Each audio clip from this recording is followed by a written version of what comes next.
Le vainqueur de Golgotha, le prince de paix. Jésus est dit d'être élevé. Jésus est dit d'être adoré. Jésus est dit d'être glorifié. Il mérite nos milolos. Il mérite nos milolos. Il est le roi des rois, le seigneur des seigneurs. Alléluia, gloire soit rendue à toi, Jésus. L'homme de Galilée, le vainqueur de Golgotha, le maître des temps et des circonstances, le possesseur du ciel et la terre. Il a vaincu la mort. Il est le dernier mort. Si ta vie, si ta destinée. Oui, alléluia. Que toute l'honneur ne révèle qu'à toi seul, Jésus. Que toute la gloire ne révèle qu'à toi seul, Jésus. Alléluia. Alléluia. Tu as vaincu nos ennemis. Tu as vaincu le diable. Les sorciers n'ont rien contre mon peuple. Les sorciers n'ont rien contre cette église. Les sorciers n'ont rien contre notre destinée. Parce que nous avons un roi, un vainqueur.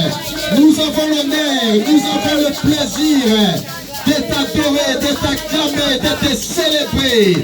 Le vainqueur de Golgotha. Alléluia, alléluia, alléluia. Gloire à toi, Seigneur Jésus-Christ. Amen. Gloire à Dieu, nous pouvons nous asseoir.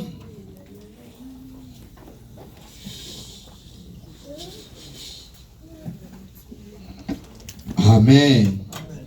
Que Dieu soit loué pour cette matinée. Dieu est tellement bon, il a permis encore que nous soyons dans sa présence. Je bénis Dieu pour ça, pour les souffles de vie qu'il nous accorde, les souffles de vie qu'il renouvelle encore dans nos vies. Nous bénissons Dieu pour ça. Et je dis encore merci à un grand roi pour l'opportunité, les privilèges qu'il m'accorde encore de se tenir devant vous, pour vous parler de ce que Dieu nous a mis à cœur.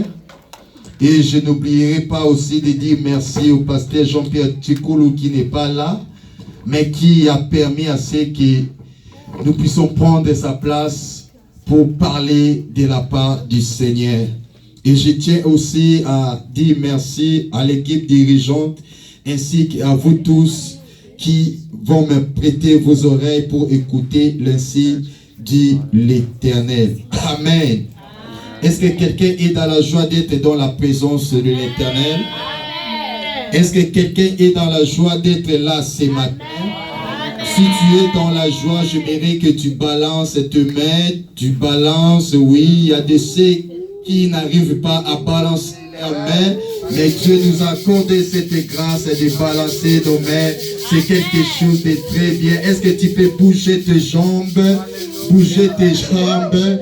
Oui, si nous le faisons, c'est juste pour être reconnaissant vers notre Dieu. Parce que nous pouvons bouger nos jambes. Oui, Dieu est bon, Dieu est fidèle, Dieu est merveilleux. Dis merci à Dieu pour ça. Amen. Hein? Amen. Ok, nous allons ouvrir nos Bibles. Si vous pouvez d'abord prendre les versets et puis nous allons lire. Nous sommes dans Exode chapitre 22, verset 25. Exode chapitre 22, verset 25. Je vais vous permettre premièrement de prendre note et puis nous allons lire. Et nous allons encore prendre le livre d'Ecclésiaste chapitre 3, verset 1er. Et nous allons encore prendre le livre de Daniel, chapitre 2, verset 1er jusqu'à 9. Et là, nous allons sauter pour lire du verset 12 à 16. C'est-à-dire des 12, 13, 14, 15, 16. Et puis nous allons encore toujours dans les mêmes Daniel, chapitre 2. Nous allons lire le chapitre et le verset 19. Et nous allons encore sauter pour aller dans Daniel. Toujours dans le livre de Daniel, chapitre 6, verset 10. Daniel 6, verset 10. Alléluia. Alléluia. Et si nous avons pris, je demanderai au lecteur de nous lire, s'il est là, tous les versets que nous venons de citer en ces lieux. Quelqu'un peut donner même un micro à Papa Rico aussi. J'aimerais que nous puissions être attentifs au texte, et au travers de ce texte, Dieu va te parler et tu vas prendre ta part. Amen. Exode 22. Verset 25. Exode 22, verset 25, la Bible dit.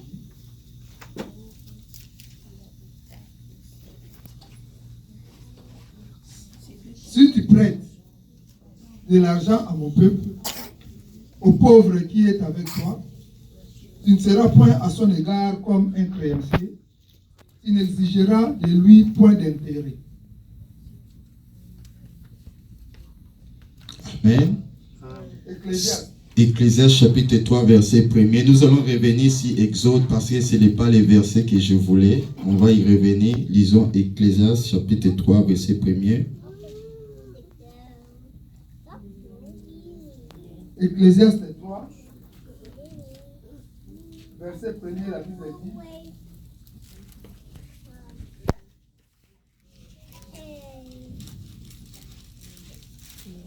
Il y a un temps pour tout, un temps pour toutes choses sous les cieux. Amen. Amen. Et nous allons maintenant plonger dans le livre de Daniel. Daniel 2, 1 à 9.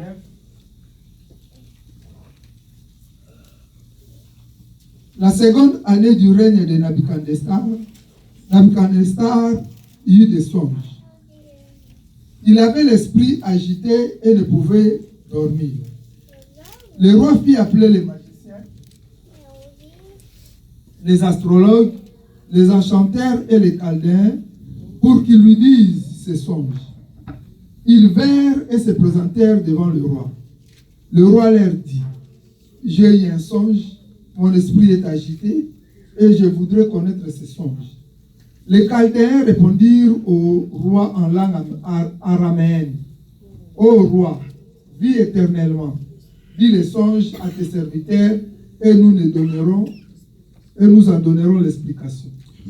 Le roi reprit la parole et dit aux Chaldéens: la chose m'a échappé. Si vous ne me faites connaître les songes et son explication, vous serez mis en pièces et vos maisons seront réduites à un tas d'immondices. Mais si vous me dites les songes et son explication, vous recevrez de moi des dons et des présents et de grands honneurs. C'est pourquoi dites-moi les songes et son explication. Ils répondirent pour la seconde fois que le roi dise le songe et ses serviteurs, et nous en donnerons l'explication. Le roi reprit la parole et dit: je m'aperçois en vérité que vous voulez gagner du temps, parce que vous voyez que la chose m'a échappé. Si donc vous ne me dites, si donc vous ne me faites pas connaître les songes, la même sentence vous enveloppera tous. Vous voulez vous préparer à me dire des songes et des mensonges et des faussetés en attendant que le temps soit changé. C'est pourquoi dites-moi les songes et je saurai si vous êtes capable de m'en donner l'explication. 12. Là-dessus, le roi se mit en colère et s'irrita violemment. Il ordonna qu'on fasse périr tous les sages de Babylone. 13. La sentence fut publiée, les sages étaient mis à mort et l'on cherchait Daniel et ses compagnons pour le faire périr. Alors Daniel s'adressa d'une manière prudente et sensée à Arjoc, chef de garde du roi, qui était sorti pour mettre à mort les sages de Babylone. Il prit la parole et dit à Arjoc, commandant du roi, « Pourquoi la sentence du roi est-elle si sévère ?» Arjoc exposa la chose à Daniel. Et Daniel se rendit vers le roi et le pria de lui accorder du temps pour donner au roi l'explication. Amen. Amen. Répétons encore le verset 16. Et Daniel se rendit vers le roi et le pria de lui accorder du temps pour donner au roi l'explication. Et Daniel le pria pour lui accorder du temps. Amen. Amen. Verset 19. Alors le secret fut révélé à Daniel dans une vision pendant la nuit, et Daniel bénit le Dieu de cieux. Et Daniel prit la parole et dit, béni soit le nom de Dieu d'éternité en éternité. À lui appartient la sagesse et la force. Celui qui change les temps et les circonstances. Amen. Amen. Papa Iko prépare encore Exode chapitre 23 verset 25. Moi je lis Daniel 6, 10. Daniel 6, 10, la Bible dit, lorsque Daniel sut que le décret était écrit, il se retira dans sa maison où les fenêtres de la chambre supérieure étaient ouvertes dans la direction de Jérusalem. Et 3 fois par jour, il se mettait à genoux, il priait et il louait son Dieu comme il le faisait auparavant. Exode 23, verset 25, la Bible dit, vous servirez l'Éternel, votre Dieu, et il bénira votre pain et vos eaux, et j'éloignerai la maladie du milieu de toi. Alléluia. Ça, c'est le verset de notre mois, qui est le mois des services, alliance et service. Alléluia. Amen. Alléluia. Je suis en train encore de lire le livre de Daniel, toujours. On est dans Daniel, chapitre 1er. Je lis jusqu'au verset 3.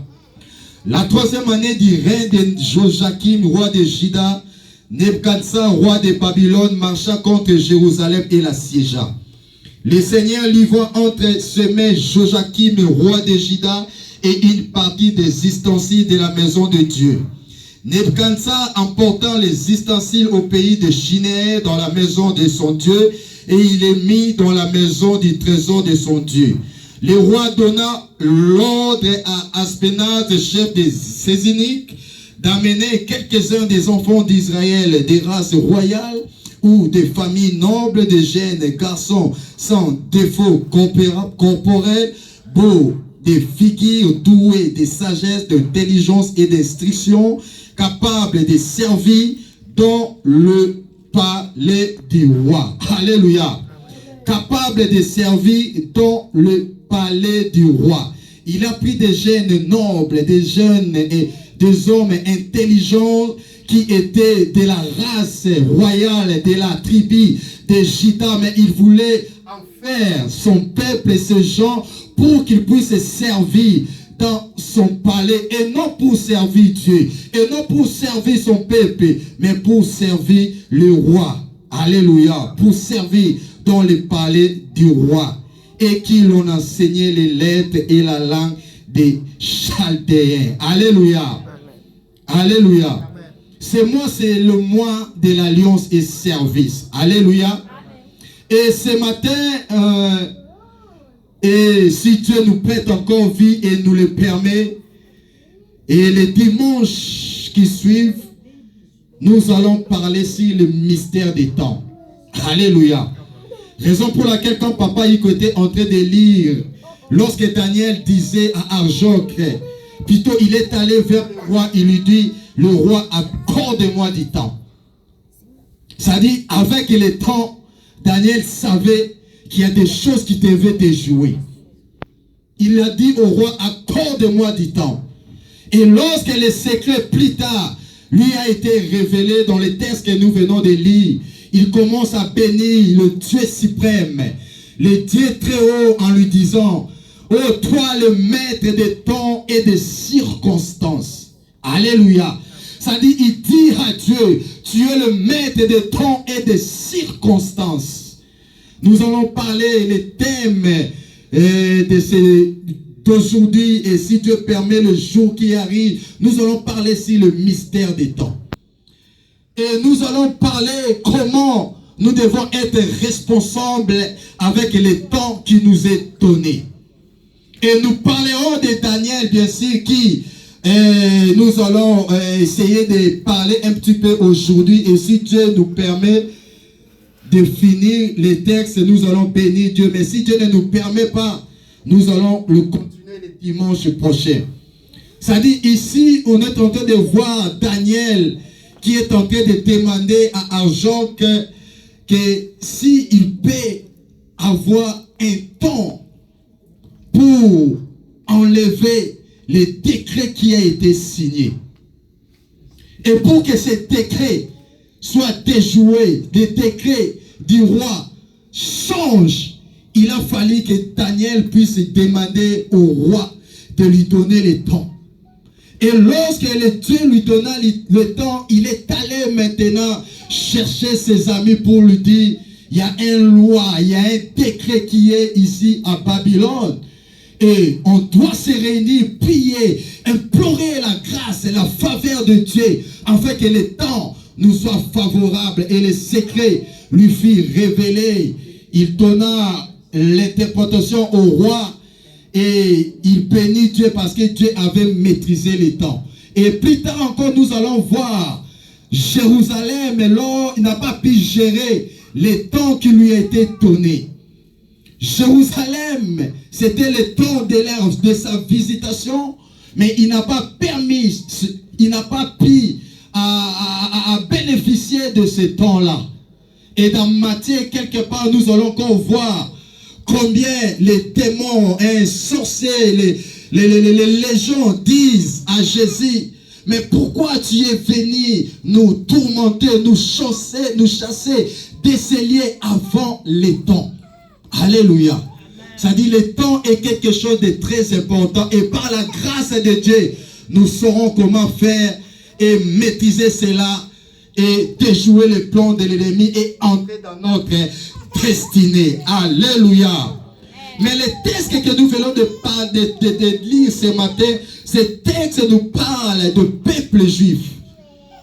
Et la Bible nous dit, nous savons tous, lorsqu'il y a eu schisme, comme Papa Iko l'a parlé ici lors de ses interventions, et le royaume Israël a été divisé en deux parties. Et il y avait le royaume du nord et le royaume du sud. Et le royaume du nord avait 10 tribus. Mais le royaume du sud n'avait que 2. Et dans le 2 là, nous voyons la tribu de Juda et la tribu de Benjamin. Et c'est dans le texte que nous venons de lire. On nous parle maintenant de la tribu de Juda. Raison pour laquelle lorsque je lis Daniel, le chapitre 1er, on est en train de nous montrer comment l'histoire a commencé. Comment les choses ont commencé. Et dans ce texte, on nous parle on a réuni beaucoup de choses à la fois. Les 3e année du règne de Joachim. C'est-à-dire, c'est lui qui était roi de Juda à cette époque-ci. Et Nebuchadnezzar, le roi de Babylone, marcha contre Jérusalem et la siégea. Alléluia. Et nous voyons ici l'apparition du roi Nabuchodonosor devant le royaume de Juda. Et là, il est allé maintenant siéger le royaume de Juda pour faire la guerre contre ce royaume.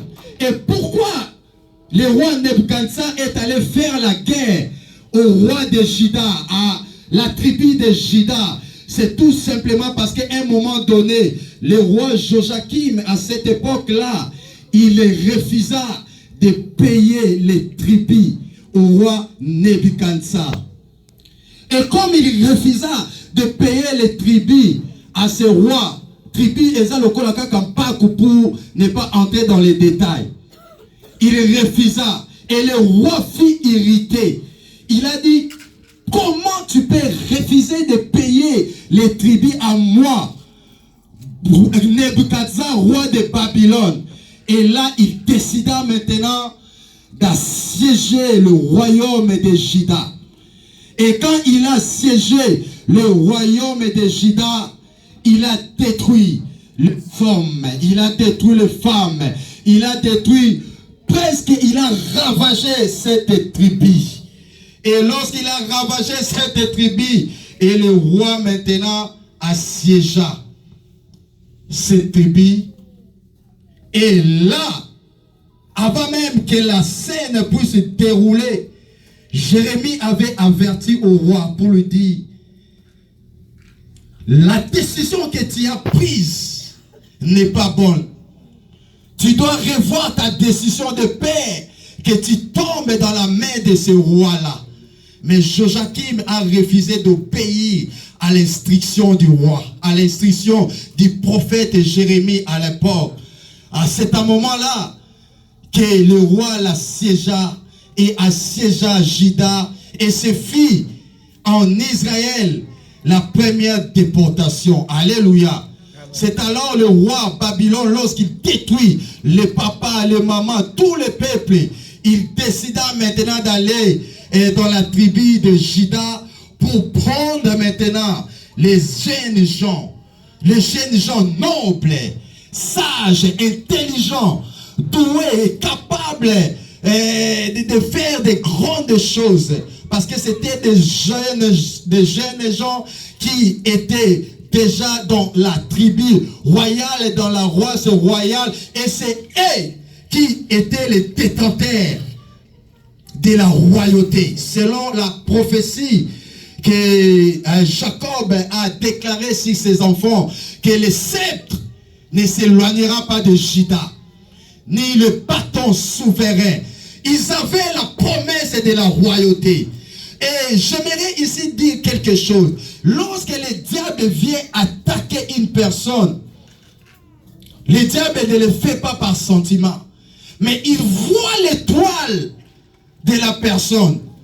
Et le roi de Babylone avait vu l'étoile sur ces jeunes gens de la tribu de Juda, dont leurs pères et leurs parents ont investi sur eux, parce que ce sont des fils d'alliance. Ils ont été investis à connaître les choses de Dieu. Ils ont été éduqués à aimer Dieu, à connaître Dieu, à servir Dieu. Et cette écriture a été inculquée sur ces gens, sur ces jeunes hommes, sur ces enfants. Et à la raison pour laquelle ils étaient maintenant le cible du roi. Et il n'a pas voulu les tuer. Alléluia. Est-ce que quelqu'un me comprend? Le roi n'a pas voulu tuer les enfants, ces enfants-là de la tribu de Juda. Parce qu'ils étaient de la race royale. Ils étaient de la classe royale. C'était des enfants nobles. Mais il s'est décidé de les prendre et de les amener à Babylone. Et c'est là maintenant, il voulait que ces enfants puissent maintenant servir, puissent les servir. Au lieu de servir Dieu, mais ces rois voulaient que ces enfants puissent les servir. Et il les a enlevés dans les cadres qu'ils étaient. Ils les ont enlevés dans les cadres qui étaient convenables pour eux. Il les a amenés dans un cadre qui sera hostile pour eux et pour ne pas servir leur Dieu, mais servir le roi. Et c'était une histoire triste pour la tribu de Juda. Alors, la Bible nous dit qu'après avoir que le roi y envahi, il prit les enfants nobles. Il prit les élites de la société, de la classe royale, comme je viens de le dire. Mais lorsque le roi a pris ces jeunes gens, lorsque le roi Nebuchadnezzar a pris ces jeunes hommes, ce n'était pas pour les faire des esclaves. Écoutez-moi très bien ici. Il a pris les enfants nobles. Il a pris ces jeunes gens. Alors qu'il a tué leurs parents. Il a tué leurs amis et connaissances et tout consort. Mais il les a sélectionnés. Là maintenant, il les prend mais non pas pour être ses esclaves. Bien-aimés, écoutez-moi très bien ici. Mais il les a pris pour qu'ils soient, enrôlés dans son service. Quelqu'un me comprend? Les rois a pris ces jeunes hommes. Et quand on parle de ces jeunes hommes, bien-aimés, ils étaient nombreux que les rois avaient pris. Ce n'était pas Daniel seulement que nous connaissons. Ce n'était pas Shadrach, Abednego et tout consort, Michael. Mais il y en avait beaucoup. Et lorsque les rois les a pris, ils voulaient maintenant que ces jeunes gens puissent lui servir. Alléluia. Ils ne voulaient pas que ces jeunes gens puissent subir encore à Babylone le travail forcé. Et n'oublie pas, bien-aimé dans le Seigneur, la souffrance que les enfants d'Israël ont subi en Égypte par rapport à ce qui s'est passé à Babylone. À Babylone, c'était une souffrance atroce. À Babylone, c'était une souffrance terrible. C'est vrai, ils ont fait 430 ans en Égypte. Mais la souffrance des 70 ans, c'était vraiment dire pour eux. Et n'oublie pas, à l'époque ici, je parle de ce qui s'est passé à Babylone. Il y avait beaucoup d'esclaves. Il n'y avait pas seulement les esclaves juifs, mais il y en avait beaucoup. Mais ce qui était beaucoup plus les dernières catégories, les derniers esclaves de très haut niveau, c'était les enfants d'Israël. C'est-à-dire il y avait une classe des esclaves. Mais eux maintenant, ils étaient dans les dernières positions pour dire qu'ils étaient dénigrés, ils étaient minimisés. Je suis en train de parler de ce qui s'est passé à Babylone. Mais lorsque maintenant le roi Babylone a sélectionné ces jeunes gens, ce n'était pas pour un travail forcé. Mais le roi Babylone a donné à ces jeunes gens la crème de la société. Alléluia. C'est-à-dire qu'il voulait que ces jeunes gens puissent jouir de tout ce qui était meilleur à Babylone. Alléluia. Il voulait que ces jeunes gens puissent vivre de tout ce qui était meilleur à Babylone. Il a pris les gens qui avaient, les jeunes gens qui avaient de la potentialité. Et pour affaiblir maintenant le royaume d'Israël, lorsqu'il a pris ces jeunes gens, il décapita le roi Joachim. Et il a affaibli le royaume et empêche au royaume de se relever. Le roi Nebuchadnezzar, il a pris les prisonniers, il les a amenés à Babylone. Et là encore, il a sélectionné, il a pris de la classe royale pour être dans son service. Maintenant, il récupère le roi de Juda. Et là encore, il coupa sa tête. Il a décapité le royaume de Juda. Et il a affaibli la royauté.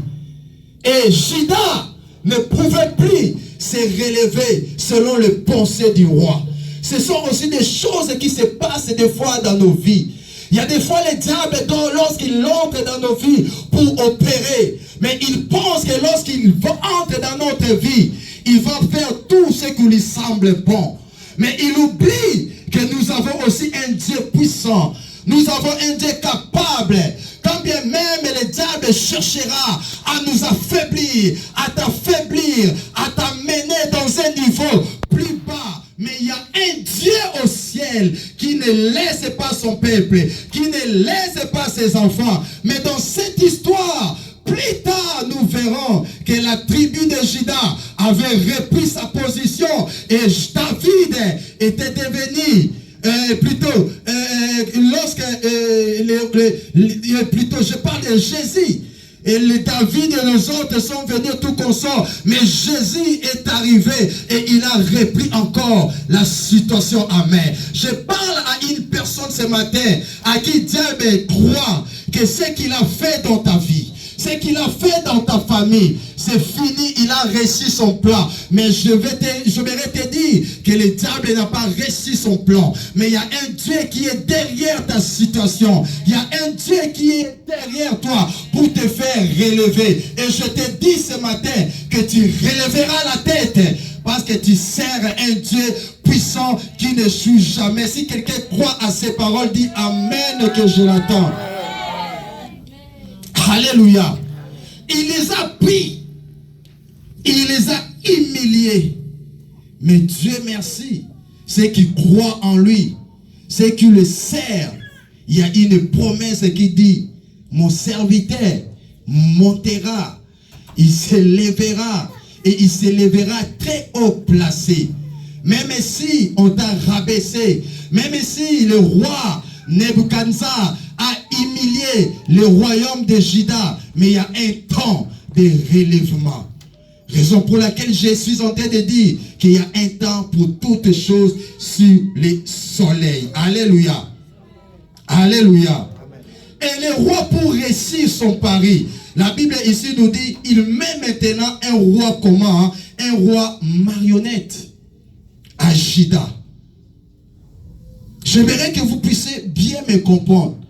Ça dit, le roi Nebuchadnezzar, lorsqu'il a déporté les enfants d'Israël, maintenant, il était toujours en contrôle du royaume de Juda. Et il met maintenant un roi marionnette pour dire que ce roi-là va travailler à sa place. Lui, il est à Babylone, mais il met un roi marionnette. Ce sont des choses qui sont déjà passées, qui se passent. Et le roi de Juda qui était en place, il pouvait seulement servir en faveur du roi de Babylone. Et en entraînant maintenant le roi de Babylone, qu'est-ce qu'il faisait? Il voulait maintenant prendre ces gènes-là. Alléluia. Amen. Il avait pris maintenant ces gènes, investir sur ces gènes, inculquer sa pensée, sa philosophie sur ces jeunes hommes-là. Et le roi voulait tout simplement les babyloniser. Il voulait que ces gènes soient babylonisés. Cela veut dire, en quelque sorte, soient diabolisés. Il ne voulait pas que ces gènes puissent connaître l'importance ou la valeur de son Dieu. Il voulait que ces jeunes hommes puissent abandonner leur culture. Il voulait que ces jeunes hommes puissent abandonner leur Dieu. Or, c'était le fils d'alliance, le fils de la promesse. Ils avaient de l'éducation qui